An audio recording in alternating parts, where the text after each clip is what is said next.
Epstein ফাইলে এবার উঠে এসেছে বাংলাদেশের নাম।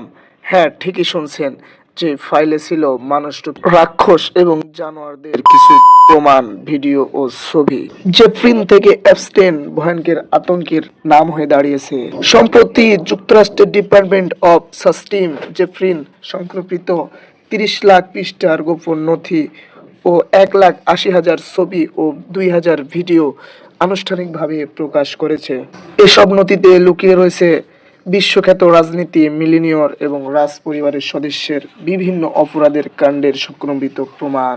এই ফাইলে উঠে এসেছে বাংলাদেশের সাবেক প্রধানমন্ত্রী শেখ হাসিনা, প্রধান উপদেষ্টা ডক্টর ইউনূসের নাম, একজন বাংলাদেশি ব্যবসায়ীর নাম এবং কয়েকটি সুনামধন্য প্রতিষ্ঠানের নাম।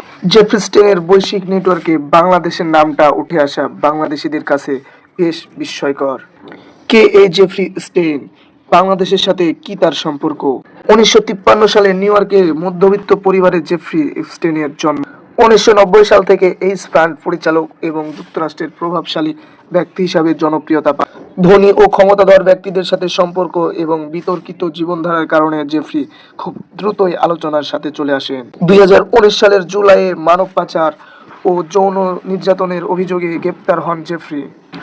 গ্রেপ্তারের মাত্র কয়েকদিন পরেই 2019 সালের 10 আগস্ট কারাগারে সন্দেহজনকভাবে মৃত্যুবরণ করেন বলে জানা যায়। এতদিন পরে ডোনাল্ড ট্রাম্পের স্বাক্ষর নিয়েই আইনি নির্দেশনার পরিপ্রেক্ষিতেই এই ফাইলগুলো প্রকাশ্যে আনা হয়েছে। কিন্তু 90-এর দশক ও 2000 দশকের শুরুতে বিভিন্ন সামাজিক অনুষ্ঠানে এপস্টেইনের সঙ্গে ডোনাল্ড ট্রাম্পকে একাধিক ছবিতে দেখা যায়। এই বিষয়ে ডোনাল্ড ট্রাম্প বলেছেন, এসব মামলার বিষয় প্রকাশ্যে আসার অনেক আগে জেফ্রির সঙ্গে সম্পর্ক ছিন্ন করেন।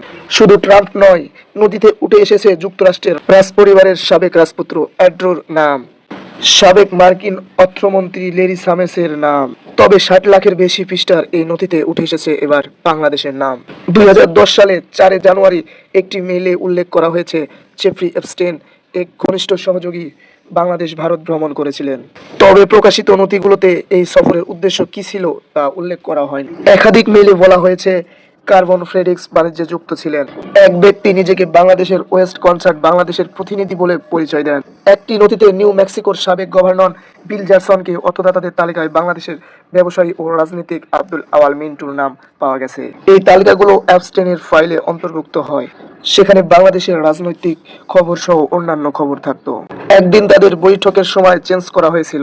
তখন 2018 সাল 21শে সেপ্টেম্বর নড়াইলের সাবেক প্রধানমন্ত্রী শেখ হাসিনার সঙ্গে রাত 8টার বৈঠকে ছিলেন। আসল কথা হচ্ছে, নড়াইলের এক কূটনীতিক এপস্টেইনের কাছে সকল বাংলাদেশের তথ্য পাচার করত। আবার প্রধান উপদেষ্টা ডক্টর ইউনূসকে নাম গোপন রাখা কিছু ব্যক্তির কার্টুন এক্স ম্যাট গ্রোনিং এর সাথে পরিচয় করে দিয়েছিলেন বলে উল্লেখ রয়েছে এই নথিতে। এপস্টেইন ফাইলের বাংলাদেশের নাম উঠে আসা নিয়ে কিছু কমেন্ট বক্সে বলে যান। আর পুরো ভিডিও দেখতে এবং পুরো বিষয় জানতে ভিজিট করুন ঢাকা স্টিম পেজ।